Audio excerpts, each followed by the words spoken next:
Hello, everybody. This is Ashley Cobb. Welcome to another episode of Sex with Ashley. And here today we are talking about good sex. So, like, everybody wants good sex, right? Everybody wants to have good sex. Everybody likes to think they're having good sex. Everybody, if you're not having good sex, you want to learn how to have good sex. So today we are talking about talk good sex. And so our guest for today, Dr. Candice Hargons, she wrote a book called Good Sex. Look at that. So we're gonna talk about this book, right? And we're gonna talk about what is your definition of good sex. Because I bet you, like, if I surveyed all the people on my Instagram and I asked the people what is good sex, I'm gonna get 90,000 different answers. You are. Yeah, because everybody has their own definition of what makes sex good for them. So let's start out. So how did you come up with the good sex, and how did you break? Because you have, what is it? It's like 19 like hmm little ingredients. And so how do you get those 19 ingredients? And then let's talk about that. Okay, first of all, you should go on and ask your community. There are three words for good sex and see if they map on because that's exactly what I did. So I surveyed over 400 people and I asked them if you could describe good sex in three words, what would they be? And then me and my research team took that list of thousands of words, like you said, and we condensed it down based on similarities to 19. Okay. So there's a lot of areas of overlap for a lot of people. Passion was the number one. Like people were like, I want passionate sex, but you see other things like intimacy and love and nastiness and fun, all of those. But my definition, because I want to make room for everybody to define it for themselves, Mhm. is sex that is good to and good for everybody involved. So Okay. I'm not trying to narrow it to one, two, or three people, however many people might be involved. I'm not trying to narrow it to specific sex acts. Even if the acts don't seem sexual to someone else, I am letting people self define, and consensual is the floor, right? Everything else after that is what it's good to and good for everybody involved. Okay, so before we get into these 19 different ingredients, let's talk about you for a second. So how long have you been doing your, because you are a sex researcher, right? What is your proper title? So I can get it right. Yep. So I'm an associate professor. I study sex research, and I'm also a licensed psychologist. Okay, so it's therapist. Yep. Okay, cool. So how long have you been doing that? What made you get into it? And like, let's talk about your background, because I know everybody. Okay. What makes her qualified? I don't know if you get that, but I get that sometimes. Like, what makes you qualified to talk about sex? Like, so let's get that out the way first. Let's get. Okay, cool. So I have been seeing clients talking about sex therapeutically since 2009. Okay. So however many years that is, 16 years at this point, and I've been doing research for the same amount of time. Okay. And I started in my master's program right around the corner at Georgia State University studying sex, and then kept building out my research program when I went to the University of Kentucky as a faculty member. And now I'm right here at Emory's Rollins School of Public Health, still studying sex and liberation. And I love it. I enjoy the work, but I would say even before I became a scholar of sex, even before I became a sex therapist and a psychologist, I was just a curious little precocious black girl, a fast ass black girl, and looking to find out when my body was going to develop. Like, when am I going to get titties? Like, what is going to happen? What is sex like? Everybody seems to be having fun, and they're just telling me to keep my legs closed and not do it. And so I was curious and looking for answers in all the places that family wasn't telling me I should go. Okay. So I can understand that. I was, when I was growing up, I grew up I wasn't as curious about sex, like, cause it's interesting, cause a lot of people in this profession, whether you're a sex therapist, educator, researcher, we all come from different backgrounds. Yes. But what I've noticed, a lot of people who do this work, they'll say, I was the person growing up that my friends always talked about sex. That was not me. That was not No, ma'am. what? It was not me. That was not me, baby. No, no, no. We didn't have. I tell people I grew up saved, right? So Yes. we grew up saved. Sanctified. So we didn't have. I didn't have sex conversations in my house. So I wasn't having sex conversations out in the street. And it really was not until I went to college when I first started having sex. And it was like, I remember, this is a true story. I was a freshman in college, and me and my roommate and my other friends, we were talking. I don't know how we even got on the topic of giving head. Don't know how we Right. ever got there. And I was like, I'm never gonna do that, because people who give head are like, I had this thing like, people who give head were like these nasty whores, a thing. Like, Oh, this what I'm like, I'm never gonna do that. Like, I respect myself. I'm a lady, oh. right? And and lo and behold, like the next semester, it wasn't even the next semester, okay, it was penis in mouth, right? Yeah. So like, so I was not one of those people who grew up talking about sex. Did you feel did you feel like you had to release a lot of shame that had been like kind of circling around you based on that, like doing the shift? Yes. So Okay. I had to learn I had to understand that I could be a sexual being and still be loved by God. Yes. I Yes. understand that. I had to understand that, God designed sex and he wanted us to have it. Now, granted, I do think sometimes, I'll say for me, it was not God's design for it to be as recreational as I did. Okay. I will say that. He didn't want me to pop pussy on every nigga. You know, just find one nigga, right? you know.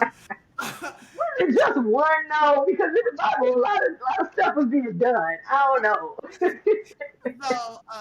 But I had to relearn and unlearn some of the toxic things that the church taught me, and had to just kind of like figure it out on my own. So I will say, in my figuring it out on my own, that's kind of when the whole this is not this I don't know how this is not even the sexual action interview, but we here now. So Look, I'm curious. I'm here like, in the figuring out of my own and figuring out kind of like what it is I wanted, and because that's how the Sex with Ashley thing came. I was like, okay, let me try, let me figure out, explore what it is I want sexually. I was yeah. like late 20s when that happened, 28, 29, 30, somewhere around there.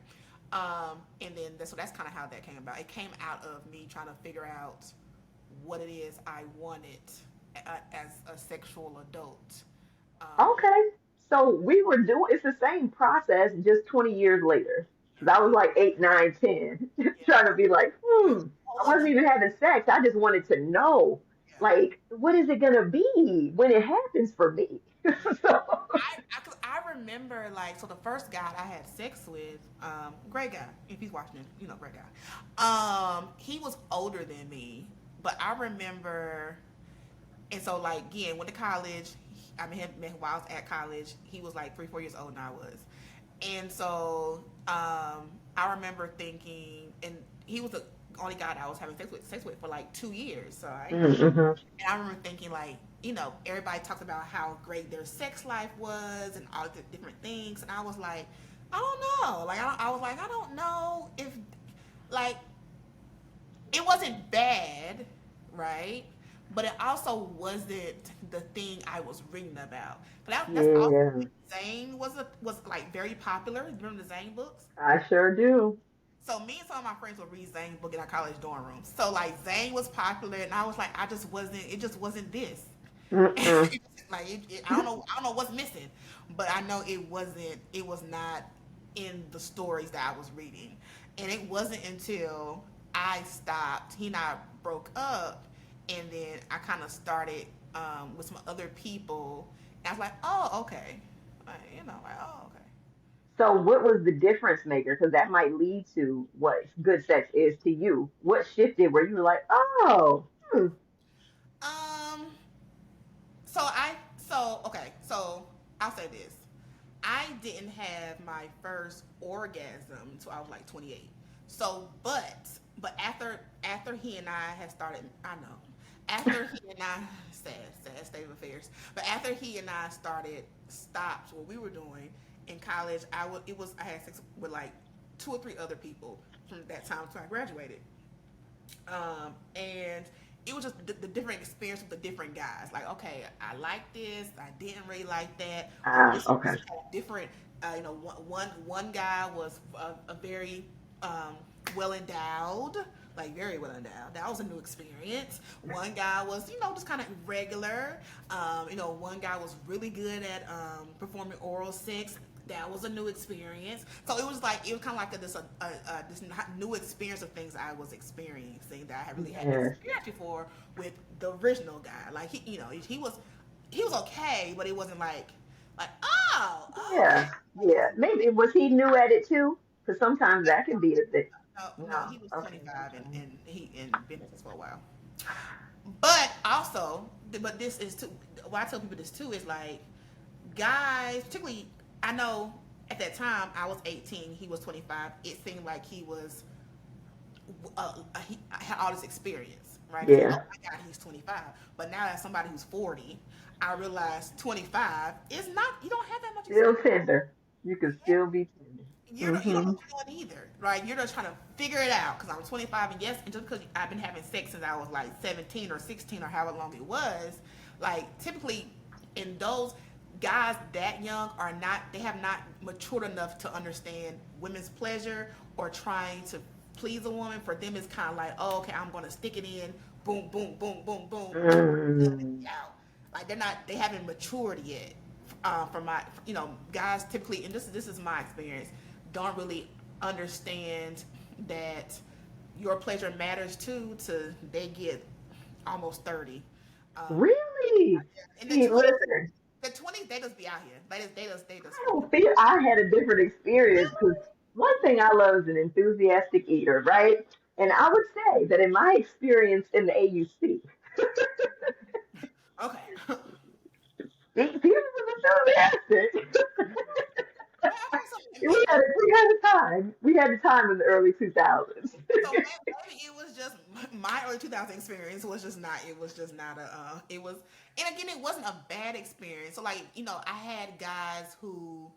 I had guys who did oral sex, but to me, I just feel like that it wasn't until I got in my 30s Mm. that like men actually like, oh, okay, how that feel? Oh, okay, what you want me to do Oh, next? they were concerned. Okay. That's what it is. Maybe concerned, and they actually like. I know guys who in my 30s who wouldn't finish until I finished. Like that was Yes, my 20s. Like they was like, all right, that I'm. was definitely a thing. Yeah. They was like, okay, I'm done. Like you're not done. Like that's kind of how it was when it was for me in my 20s. Like in my 30s, guys seem like actually they they learned something and they Yeah. started to care. And I think that probably makes the sex better because I tell people all the Yes. time, I don't have bad sex now. Like Hmm. all of my sex at this stage of my life is good. Now Yeah. it's not great, but all of it is good, That's right. right? Because I understand what I need for every sexual encounter. Like I have like the basic Mm. things I need. We need to do one, two, and three, or whatever they are. And we can do other things too, That's right. But these gotta happen. but these have to happen for it to be a good time. And so that's how I have good sex. I know what my So it sounds like you're communicative. You know what you want. You figured out what you want, and also you tell the people that you're having sex with, this is what it should be. This is what is going to facilitate my pleasure, and you can have a good time along the way because I'm a good time. yes. And then like you also I think in order to have good sex too, you also have to be receptive to feedback. Yeah. Yeah. That goes on both ends. It's both ways. Both Yes. ways. You have to be so to that point, right? So I had, I to my business sometimes. So I had a guy one time tell me that that on a scale of 1 to 10, he thought my head was like a 4. And that's the point taken. It's like, okay. Okay. And I didn't really like I didn't get upset or anything. I was like, okay, cool. And I was like, okay, so I was like, so what makes it a 4? What have you had in the past that you thought was like a 5 or above or a 10? Yeah. You talked about it, right? Cool. And so he explained it, right? And then we had a it's funny. We had a in person, teaching moment. Ooh, I like a little teaching moment. Yeah, he was like, do this or do that. Like it was, you know what I'm saying? And so like you have to be receptive. It has to be on both ends. And I feel comfortable telling people, oh, I need you to do this, or I didn't really like that. You also have to be receptive because you can't be in your feelings. Because if you're gonna be Mm, in your feelings, and you ain't nobody gonna have good sex. You gotta be willing to listen and be receptive. yes, I love that. And I would say I love head, like giving and receiving. And so to your point about like getting feedback that it wasn't hitting the way I thought it was gonna hit, I'm like, challenge. Let's figure it out. It's weird when people say like I tell people I can never I if I married somebody today and they were like I don't need head ever again, I would be fine with that. Like I wouldn't lose sleep over like cool, right? Right? I think because and this is probably something I probably should probably talk about with somebody's therapist or something. But I think because like so I have very full lips, in case you haven't noticed, right? And so these lips have been the like what is like a point of interest with Mm, my whole mm-hmm, life, right? mm-hmm. Oh, I just your lips, like oh my god, right? And it's just to the point where like I now granted I love my lips. I think they're one of the best things on my face. Yeah, I love them. However, sometimes I'm like, okay, like I know you like my lips. You want me to suck your dick? it feels like a fetish. Yes, it's Yes. like fetish. Like I know, niggas like men like, oh, I love your lips. I know. You want your dick sucked, don't you? Right? It just what you know. And so Mm-hmm. like so giving head is not really um something that is like I do it because the guys that I like, the guys I with like it. And I do it also, it's also the power thing, guys enjoying it and all that stuff. So those are the reasons why I do it. But those reasons don't outweigh that. Like if I didn't ever have to do it again, I would. Ah, okay. And I've Yeah, had partners where they were like, I'm not too concerned about hair. That's not really my thing. And so I feel like I feel like I'm missing out on something that I enjoy, but I'm not gonna do it on somebody that don't want it, right? Whereas if a partner is like, I love this, I'm excited because I enjoy it as well. yeah. So I'm one of them girls, and and sometimes men are surprised when I say that, and I'm like, yeah, Because they think people who are sex educators do everything for everybody. And it's like, no, And you're they think wrong. I have these big lists that I'm just like, no, I do it, but it's like, and I know how to do. I used to teach blowjob classes years ago. So I know the parts, I know the movements and stuff. It's just like, on a scale of 1 to 10, uh, if it's my favorite thing to do, no, it's not. I Mm-mm. something that I feel like I do because my partner likes it, and that's Right, also right. that's what people have to do in order to make good sex. Sometimes you might have to do something that you're not particularly fond of, but your partner likes it, so I do it. Hmm. Okay, so let's talk about these ingredients. Okay. Okay, all right. So the first one you have here is sex is intimate. So why is that? So I'm gonna go over all the ingredients. You tell me like why Hmm. was that an ingredient and like some key points of each ingredient. Okay. Okay, so good sex and intimate. Let's talk about that. So I love this chapter because I start the book here. A lot of people put intimacy at the top of their list. It wasn't as high as passion, but a lot of people said that.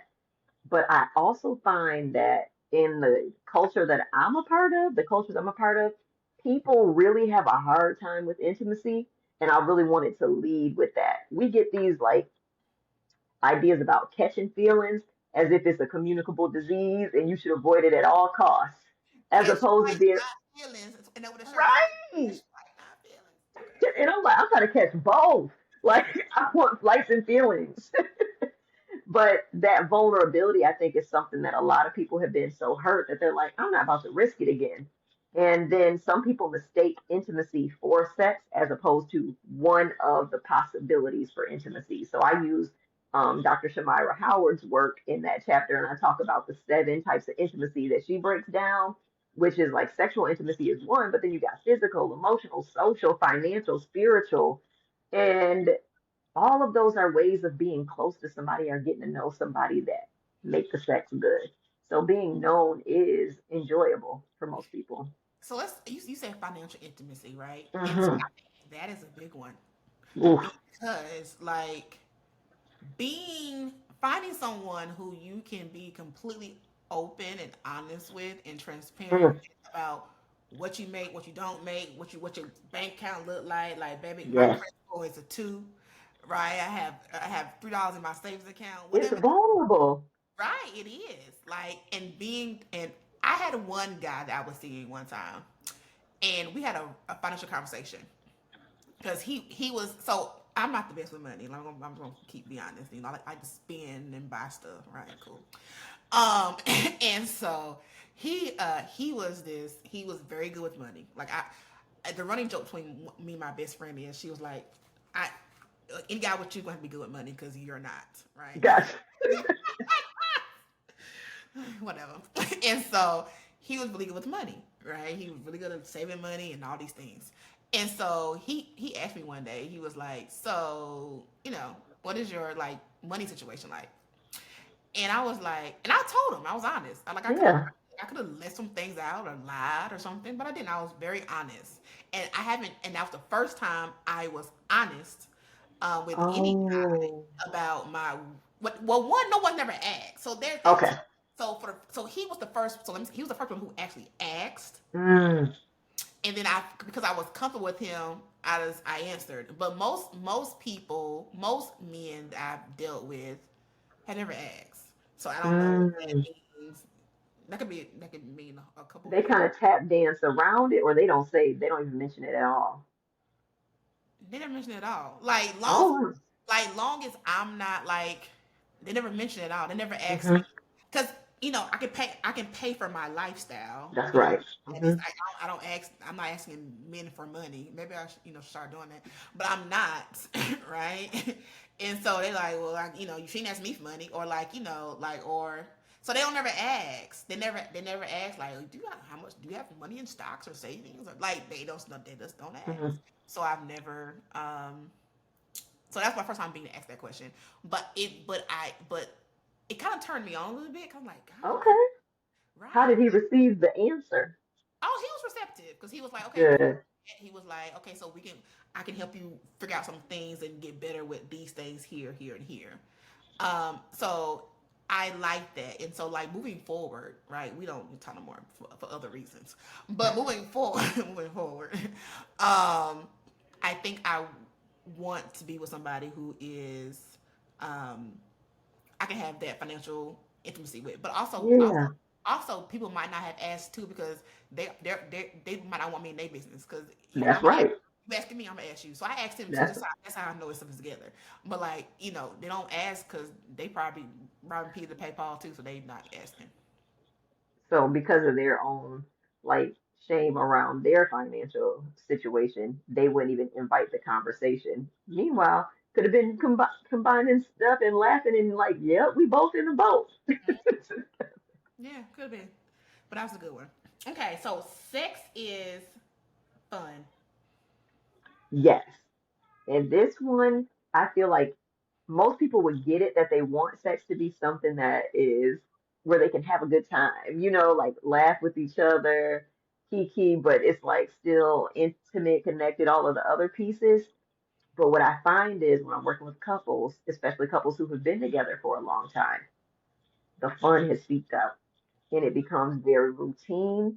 And especially if they're dealing with things like fertility issues, people who are dealing with reproductive health concerns, people who are dealing with impotence or, erectile dysfunction, the fun seeps out of it. And I love this chapter because it lets people know there are different ways to have fun. And it's a really beautiful ingredient when you can have that type of levity in your sexual situation. So sex is pleasurable. I think that kind of like defines itself. Right. Um, Hmm. because if it's not get some type of pleasure out of it, then why the hell are we doing it? Right. And pleasurable doesn't like pleasurable for me, and you tell me if you agree with this or not. doesn't always have to be in an orgasm. Like I can That's enjoy, right. yeah, I can enjoy the sex and it can be pleasurable without an orgasm. I think sometimes people Yes. equate the two as the same. They're not always. And that's why I have the chapters separate because it's like an orgasm can be very pleasurable, but there's so many other types of pleasure. Mm-hmm. And sometimes you don't want to come because you just want to sit in that pleasure, just marinate in it for a while and let that be that. And I love considering all the ways that you can have pleasure that don't have to end in an orgasm. So, question: what's the difference between the chapter with sex is pleasurable and then sex is satisfying? What's the difference between those? I like breaking the satisfying down because it's like, did you get what you came for? Okay. Some people don't get into sex for pleasure. There's over 200 reasons, according to Cindy Meston's research, why people have sex. Some people are having sex for revenge. Some people are having sex because they need to get a bill paid. I know. Some people are having sex because they want to please their partner, but they're not necessarily concerned about themselves. Some people are having sex because they want to feel desirable, even if the sex isn't necessarily like helpful for them in other ways. And so sexual satisfaction is, did I get what I came to get? Were my expectations for what I wanted met? Okay. And I think if you want sex to be pleasurable, then that can be a part of satisfying, but it doesn't have to be. Okay. Good. Good. And then sex is good. Sex is orgasmic. Um. So again, break down difference between orgasmic and then pleasurable. Hmm. So you can have orgasmic sex where you and your partner get to it 3 minutes later, you bust a nut, and then it was cool. Maybe there was a little momentary bit of pleasure, but it wasn't a pleasurable experience. Maybe you weren't aroused enough or lubricated enough, or maybe you weren't like really deeply desiring it. It was just like, this is kind of like to scratch an itch. Mm-hmm. But pleasurable, kind of, for some people, it's a full body experience. And it can, be a slow burn for some people. It can be a quicker cook for other people. But pleasure is more embodied than orgasm. Orgasm happens mostly in the genitals. Other places you can orgasm for sure, but I think it's different from pleasure in that it doesn't have to have a specific endpoint or outcome. So good sex is connected, and I see that talks about like kind of like a mindfulness Hmm. type of Hmm. thing. And so, why is mindfulness important to sex, to good sex? Okay, let me ask folks to think about how often you spend doing things where you feel like you're on autopilot, where you have checked out of the room, your body, yourself. You might be scrolling, saying, I'm just going to do 10 minutes, and then 3 hours later, you still scrolling.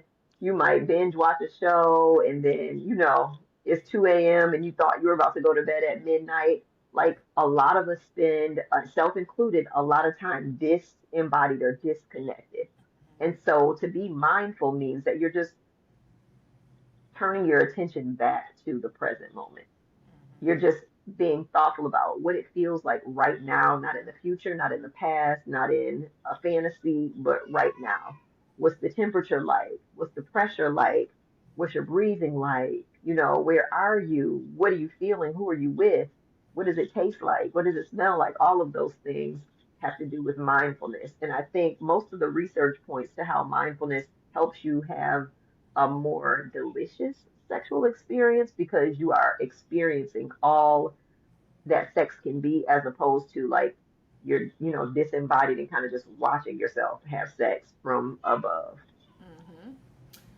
Oh, this you said this one is one you said people talk about, and that's about passionate. Mm-hmm. So, So question. So, yeah. what's the difference between because you have one? So, what's the difference between intimacy and passionate? Are they like brothers, right? Not Cousins? really. Okay. Honestly, passion, I mean, they're homies, Okay. possibly. But I think a lot of people experience passion with people they have less intimacy with. They have to work harder to have passion Mm. with people they are very familiar with. Because some, like, intimacy is like a bell curve where if you don't have any connection, it can be hard to feel passionate because you're not necessarily safe. But if you have too much connection, it's like I know way too much about you. It makes it harder to like you remember that person throwing up. You know what I'm saying? Like, it makes it harder to feel passionate. It's not impossible, but it can make it harder for a lot of people. So let me say this. So I used to. Hmm. So I have a friend that was a friend, and then we had sex. So it was a friend first, and then we had sex. And I remember we was having sex one time, and I started laughing in the middle of sex. Because in my mind, I was like, I cannot believe I'm fucking him. Like, girl, what are you doing? That's what I was thinking. Like, I cannot believe we are doing this. Like, this is that's and I like, and he was like, you okay? I was like, what's funny? I was like, I just can't believe that this is happening. And like, and so we just kind of stopped, and we never did it again. And it wasn't like because I didn't like him or whatever. It was just the fact that like, girl, what are you doing? Like, this is your friend. Like, you know, I couldn't Yes. get that out of my head. And it just like, and I cannot do it ever again. It's just So like, you see what I'm saying, right? Where it's like I know too much about you. Like no, it's too deep. yeah, no, this ain't it.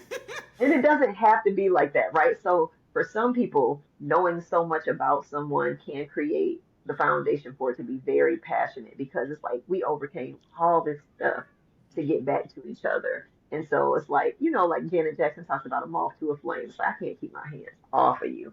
But for a lot of people, and especially depending on what your attachment style is, it's like, nah, nah, because we went too far.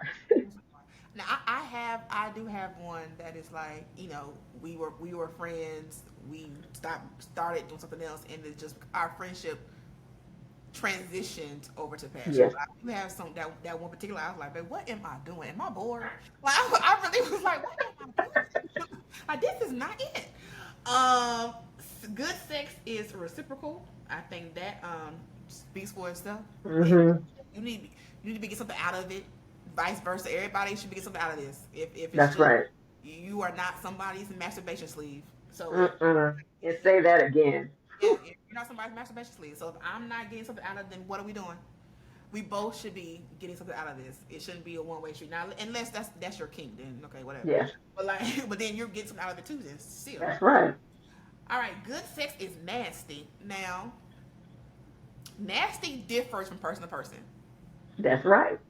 So some people think nasty is eating is eating booty. Some people think nasty is that special. Some people only give head on anniversaries. And that's true. I think that's kind of sad, but whatever. Some people, so whatever like I had a person one time who loves sucking toes. Getting your Hmm. toes sucked by the right person is very stimulating. I had another person who hated toes and feet. He thought it was disgusting. I had somebody who liked to spit in my mouth, like spit in my mouth. Depending on who you ask, they're like, "No, that's nasty," right? So it just kind of depends on I don't be trying to yuck anybody's yum, but I know what is not on my list and it's been in my mouth. Like I'm not going to be able to receive that. But I have heard a lot of people rock with it, and I'm like, So well, if you like it, I love it for you. I thought that too, right? I was like, I don't know if I like this, right? I was like, but I was like, I'm the type of person, I'm a trisexual. You So gonna try it? I'll try anything at least 3 times to make sure I know I like it, right? And so I was like, he was like, so the one thing that I think is my talent or gift is I make men feel really comfortable to tell me things they want to do. And Yes, because I can just tell me my face doesn't change because there's nothing you have a guy has said that I probably have never heard before. Like it's nothing new. that's right. Right? So men feel real comfortable to share all their things with me. And so he was like, I like to spit in people's mouths. I know he was like kind of real shame about it. And I was like, Uh, okay, well, all right. And I was like, what you mean? Like he explained. And so I was like, okay, well, one time when we have sex, I'll try it. yeah, And if I don't like it, then we won't do no more. But I'll at least try it. right. And Hmm. so we tried it, and it wasn't as gross as I thought it was gonna be. Like, Okay. it wasn't. It wasn't as gross as I was like. It was. It was not as like I didn't like. Ugh. I didn't like dry heat. I thought maybe this is gonna be disgusting. I'm gonna throw up, but it was not. It was not as disgusting as I thought it was. And I was like, you know what? Okay. On a scale of the same scale that you gave for giving head, where is it? So I don't have to do it again. Okay, gotcha, gotcha. Yeah, I don't have to do it again. But if he and I continue to like be together, I would do it with him because he likes it. Now we wouldn't do it every time, but I was open enough to doing it. Yeah, Right. Now if I date somebody like I don't like spit mouth, great. I ain't gonna lose no sleep because you want me spit that's mouth. right. Yeah. But so it was about the same. Okay. And I ask people that because I'm like, do you like it? Are you willing to do it even though it's not like it doesn't do anything for you either way? Or do you hate it but you're complying? And it sounds like for you, it's like, I'm willing. Yeah, I'm open. Yeah. I didn't hate it. Now things I hate, I ain't doing again. Yeah. I didn't hate it. It was just like, oh, okay, and we could And go. I love that because like nastiness is you want to test your limits. You Hmm. want to know where your boundaries are and you got to try things. Hmm. So I give the yes, no, maybe so. And it's like, if it's on your maybe list, try it out. See what's up. You never know. You might say, oh, okay, Hmm. cool. So I've tried a lot of things that's on my maybe list. I'm like, you know what? This ain't half. This not as bad as I thought it was gonna be. Hmm. Okay, good sex is exciting. That goes with. Didn't we say fun? No. Hmm. Okay, so Yeah. that kind of goes with fun, right? Hmm. Kinda. Okay. Good sex is loving. So talk about this one. Yes. I want to just bring the point home that you can love somebody you are not in a committed romantic relationship with. You can be loving toward the people you have sex with and not have to feel like I'm gonna commit my whole life to you. Loving is about, I use bell hooks as word, like care and attention, being thoughtful, like you were talking about, being thoughtful, considerate of them. Hmm. And I feel like a lot of people mess up the game when we get into what, some people call hookup culture, but just, like your situationships where they're like, since it's a situationship and not a relationship, I gotta treat the person a certain way, like an arm's length, and Hmm. act disgusted with them or like, uh. And I'm like, you can be loving toward that person. Now you need to let them know that you don't want to be in a committed relationship. That's okay. But I want sex to be the possibility of loving sex to be on the table for everybody because we're all worthy of love. I think people do the whole arm's length thing with like situationships, particularly women. I'll say that 'cause I'm a woman. I think we do that because we are trying to guard our feelings, and so Yeah. we don't know how to. Sometimes it's hard to. I think everybody, or maybe not everybody, maybe it's me. You start off with a person, it's situationship, like this is not only supposed to be sex, and then as you start having, the more times you have sex with somebody, you start sometimes like, oh dang, maybe he is kind of cute, right? You start seeing stuff that was not there before, like ooh, maybe, maybe his breath don't stink that bad, right? And so now, like, because sex is intimate, so it's supposed to be if you're doing it right, and then now you're like pillow talking, and all that stuff. So now, and your endorphins are doing what they do, and so now you like, you kind of like him a little bit. But this is only supposed to be, only supposed to be a situationship. So that's why, like, I feel like people kind of like try to separate the two, because I don't Yes. mess around and fall in love. I know there's several people who like they end up marrying a sneaky link. Like I married my sneaky link. We was not supposed to be doing this. We was just here to fuck, and I end up Mm. with your last name. Now, how that happen? Do they love them? Do they want to be married to him, or do they just happen upon some marriage? Well, no, they love him, but like it wasn't that wasn't the original intent. They were not going into it like to date. Yeah. Just we were here for something physical, and then it does we end up being together. And it's okay if it evolves that way, right? But to your point, which I think is a solid point that a lot of people feel, it's like, I want to keep it in a certain box or compartment. What I find is that people trying to keep it in a certain box or compartment because they become possessive. And that feels so out of control to really want somebody, and to know that they don't belong to you. And I feel like that is the barrier where people are trying to guard themselves from wanting to possess somebody. And it's like that's something you can work on and not necessarily have to be with them. Like processing those feelings of like, now I don't want nobody else to have you. That's good. Good sex is spiritual. So we having sex Hmm. like gospel music. What you mean? No. unless that's your jam. Like when I think about spiritual, I think about like when we were having the book talk thing, and I was like, I want an experience to be transcendent. I want it to be divine, where I feel like I realize the world is bigger than me and we just levitate together. You were like, you want to see God. I was like, and do. So it might not be gospel music playing in the background, but I do want to be reminded of how like amazingly creative we are and all of this stuff that's outside of the crazy world we live in. Just, the stuff falls away so that you can just be together and kind of be in this like spiritual haven together. And it doesn't have to be that way. These are all ingredients that you can choose from that can season your sexual situation. Mm-hmm. But for me, that's one that's important. Sensual. Good sex is sensual.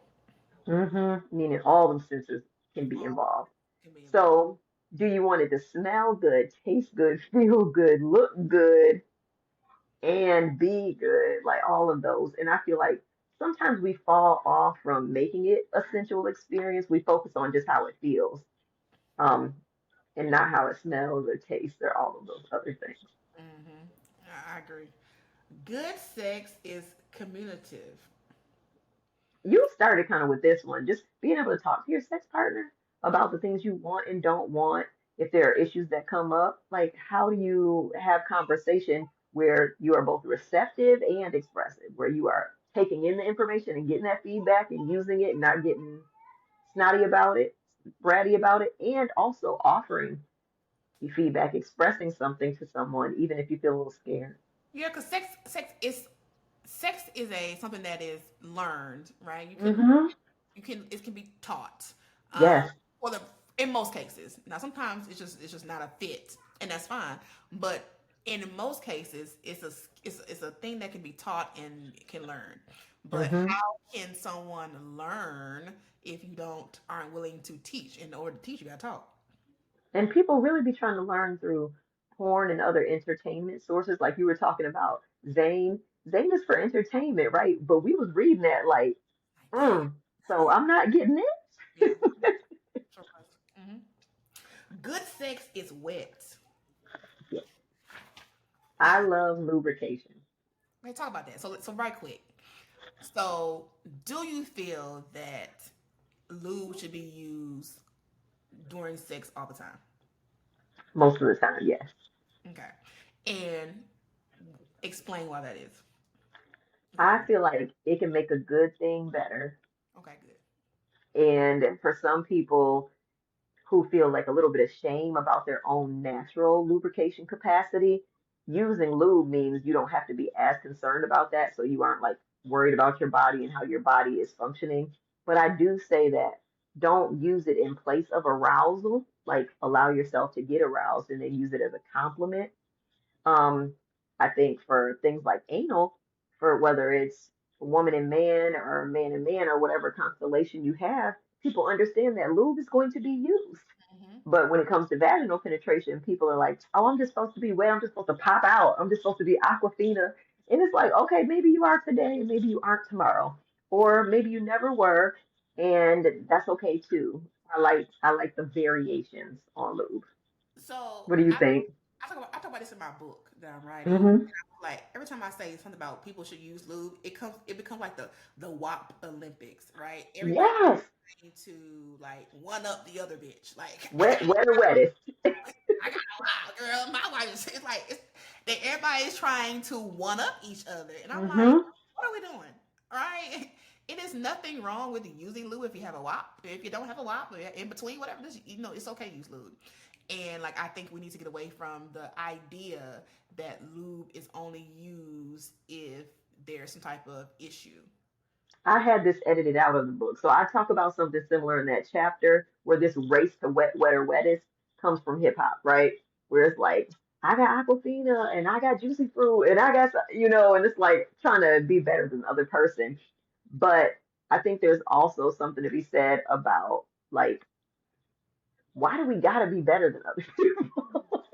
Why do we feel like we gotta one up each other in that arena of all arenas? Like women, we it's a lot of competition with women on various things. Yeah. And like, and we just like we have to like, oh, I'm better than you. I have to one up you. And I see it on my page every time I post about lube. It's the comments. I don't gotta use lube. Well, I'm like, well, congratulations, good for you. Like, it's crazy. All right, good sex is safe. Hmm. And I know you do a lot of this work on talking about PrEP, talking about contraceptive use, talking about condom use, internal and external, and also talking about psychological and physical safety when it comes to intimate partner violence or sexual assault. So, all of those fronts, safe is really important for people. Good sex is relaxing. Because if you've ever had a post nut sleep, Yes, it's the best a feeling. lot of us use solo sex just to get the best sleep. Like that's just a part of our sleep hygiene routine. And I think more of us should consider that. I did last night. I was up till 1 o'clock. I was like, you know what? Let me just do this, and I had the best sleep this past. Right? Best, Right? like the best sleep ever. Like best sleep. Good sex is comfortable. Yeah, I'm talking in this way. I'm talking about ease with a partner where you don't got to put on for each other, Hmm. where you just kind of feel like you can flow with each other and allow things to not be so complicated.